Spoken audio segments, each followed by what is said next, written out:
There is a taste in here that you cannot find in other vegetables. And the more you eat, the more it's become tasty and you keep on, asking for it. What this farmer in Hawaii is talking about is not a vegetable, it's a tree. And while Vicky Domingo says it has an unusual flavor, there's more to this tree than meets the taste buds. You keep on eating and eating and you can feel your body is more energetic, more healthy, and you can see the difference. You're not dropping, you keep on, just so active. You have to remove one by one like this. Domingo says she has grown this tree on her farm for more than 25 years. She harvests moringa twice a week all year round.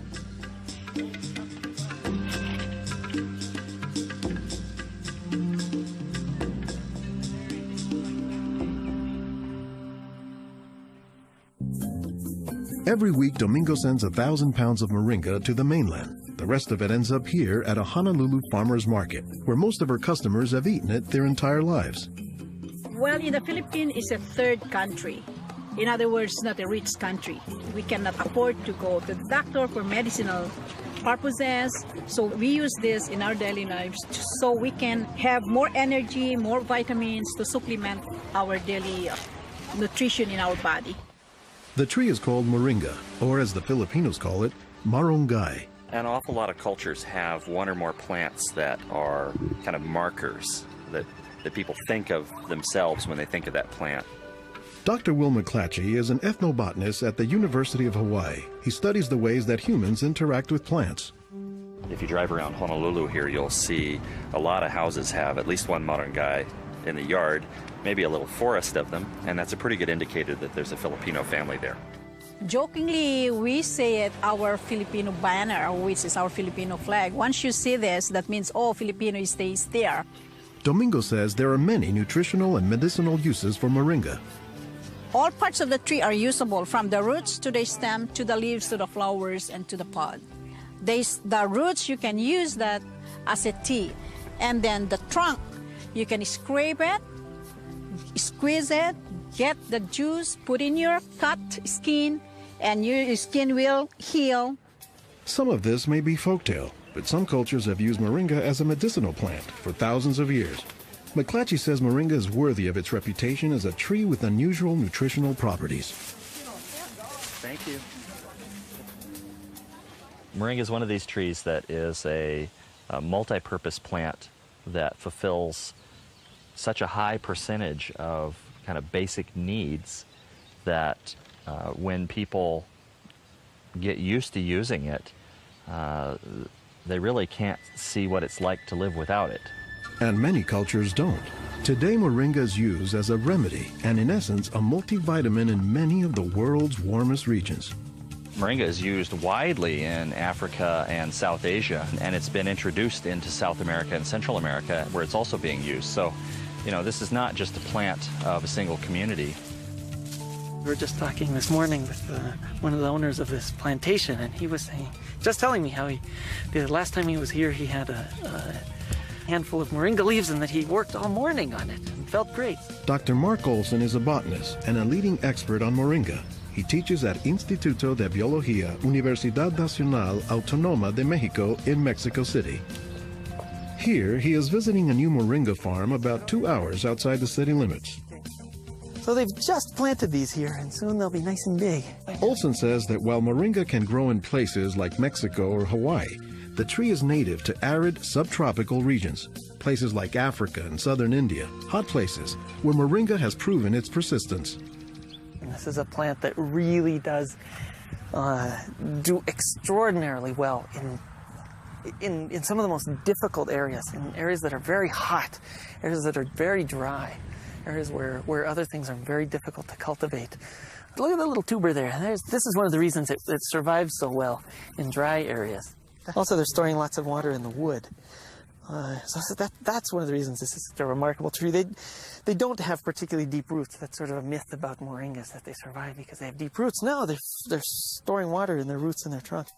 But moringa, says Olson, does a lot more than just survive, despite the tree's sometimes scraggly appearance.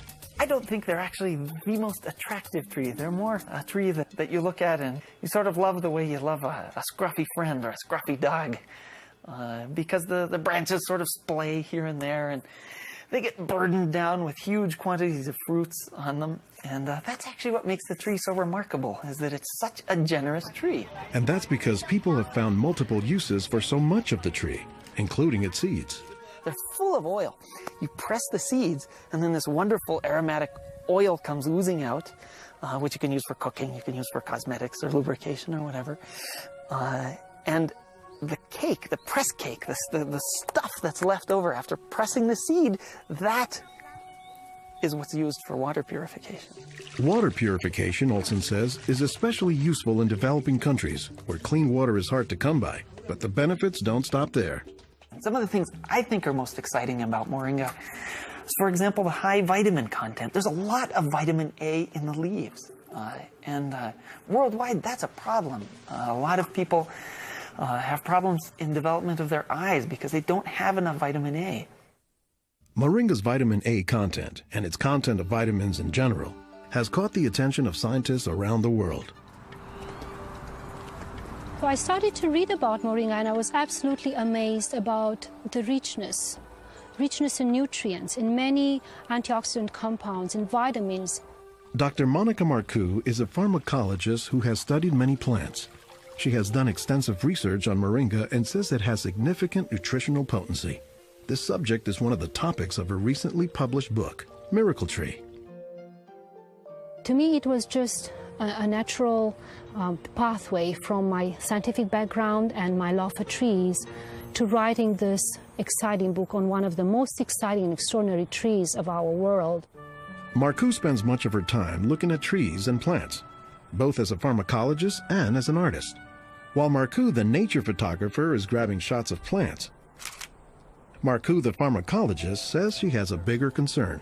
We are having an epidemic of cancer and cardiovascular diseases and many other chronic diseases.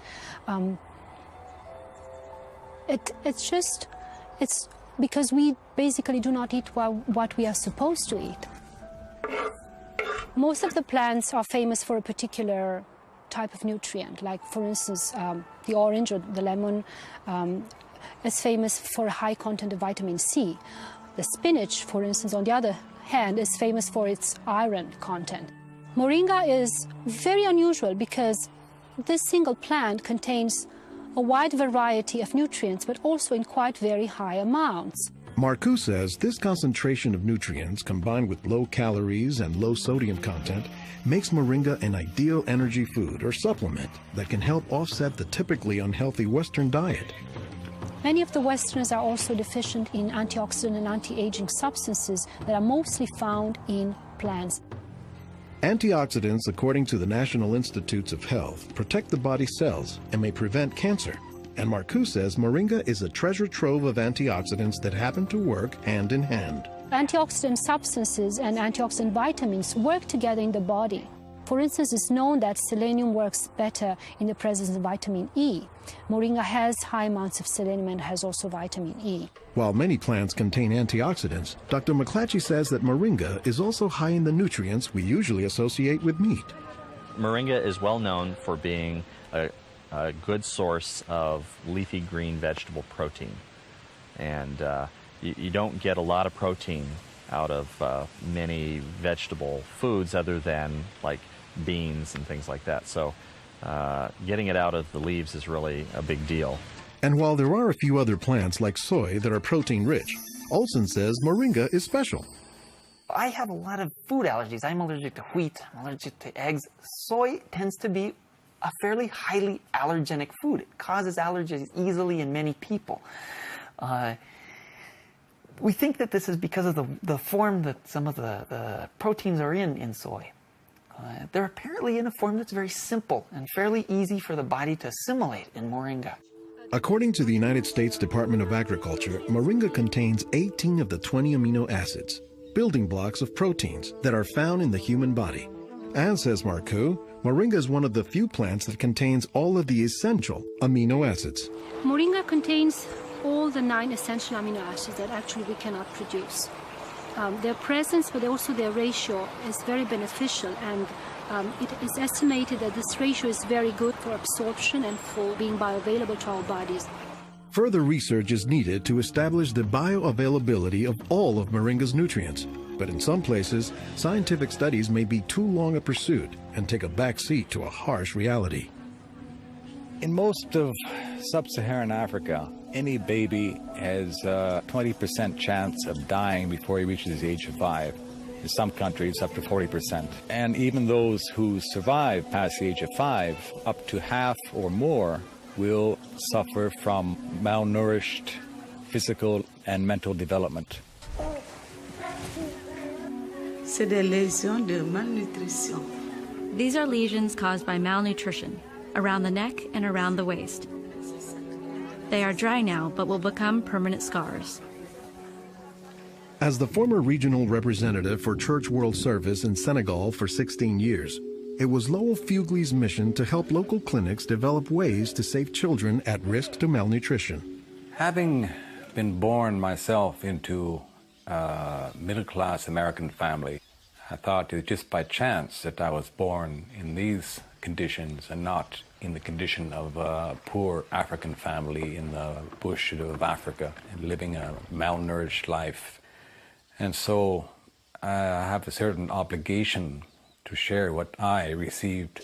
In his quest to combat malnutrition, Fugley came across moringa in the late 1990s. It contains more vitamins and minerals in various combinations than you find in any other possible vegetable. And I thought to myself, if this source of nutrition could be made available at the village level, then this could be a very effective tool in preventing malnutrition. What Fugley says he didn't know at the time was that the Senegalese people were already familiar with moringa. It was only through a Peace Corps volunteer working in forestry who told me that, oh, moringa is already growing in Senegal. Not only was it growing, the people had been using it for generations, only they didn't refer to it as moringa. They called it nebedai, which Fugley suspects comes from the English words never die, after the tree's resilience. I ask any Senegalese, do you know the nebedai tree?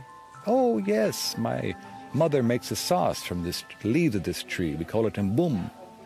Every Senegalese knew this tree. The problem, says Fugley, was that it was prepared and used in ways that diminish moringa's nutritive contents. They boil the leaves too long, they throw out the water that is boiled in and where many of the vitamins are located, and so they lose a lot of the benefits that the leaves could provide. So Fugley went to work, both planting moringa trees and, more importantly, educating healthcare workers on how moringa can help stave off malnutrition.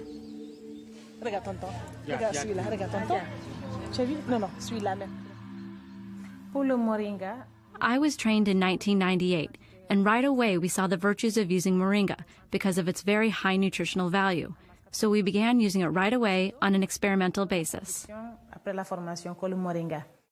Healthcare workers learned to grow their own moringa trees, dry the leaves, and pound them into powder, maintaining all the nutrients. Nursing mothers were taught to add a spoonful of moringa to their food morning, day, and night to increase their milk production. They were also told to add moringa to all of their family's meals. When we introduced this tree in Senegal, or uses of the tree and different ways of using it, the reactions of the people there was that, well, this is our tree. You know, you're just adding on what we know already.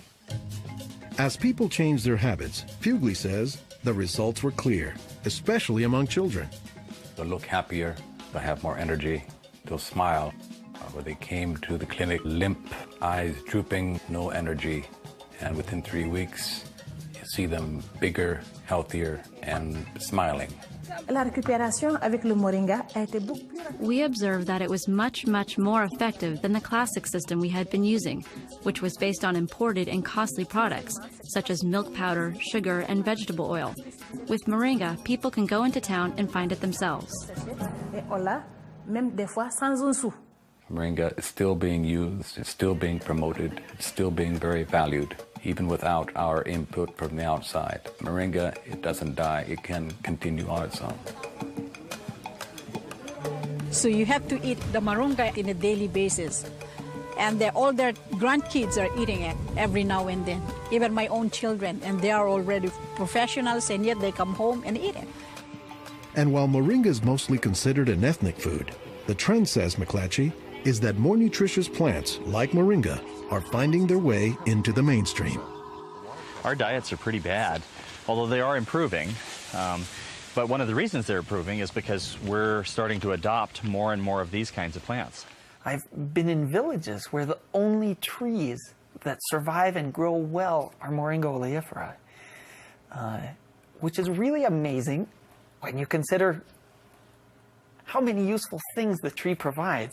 Moringa it comes very close to being a perfect source of nutrients in terms of variety and concentration. So that is, I think, very unique about this moringa tree.